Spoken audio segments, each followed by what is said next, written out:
संगीत यात्रा आपके चलत हे तेमा अभी फ़िल्म के और कुछ ऐसे ऑफ़र है इसका फ़िल्म के करे हो जी। कुछ काम वाम? फ़िल्म के एक प्रोजेक्ट अभी मैं कुछ-कुछ में बात भी चलत है वो एक अभी प्रोजेक्ट मैं कर रहा हूँ, मैं भी एक कायाखंड गीत गाए के मोला अवसर मिले रहिसे। थोड़ा-से मैं है ना आध्यात्मिक हवं, तो वो चीज़ मोला थोड़ा-सा ज़्यादा आकर्षित बचपन से ही मैं मोला वो है कि कायाखंडी तो बिल्कुल, वही बिल्कुल, गीत कायाखंड गीत मन तो ओकरे से संबंधित ही हुँ, रहिथे। हुँ। तो ओखर कारण ना मोर झुकाव थोड़ा-से ओ तरफ ज़्यादा जाथे। ऐसे नहीं है कि लव सॉन्ग अगर नहीं गाहन होली में भी हमर और हाँ, एम ऐसे कह सकथन कि लव सॉन्ग तो हमर आथे, बाकी वहू ह घलो हमर कल्चर ले जुड़े आथे। राधा कृष्ण के प्रेम के ऊपर आथे अउ होली फागुन के रंग के साथ आथे। जैसे एक चंद पंक्ति मैं सुना देता हूँ, जेला बहुत खासकर यंगस्टर मन पसंद करथे बहुत ज़्यादा।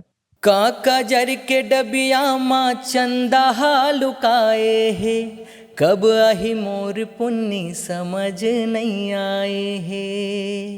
मोर चंदा दिखे आज चुंदी बगराए हे, होठ के लाली गुलाब लाल जाए हे। झन त भुलाबे माया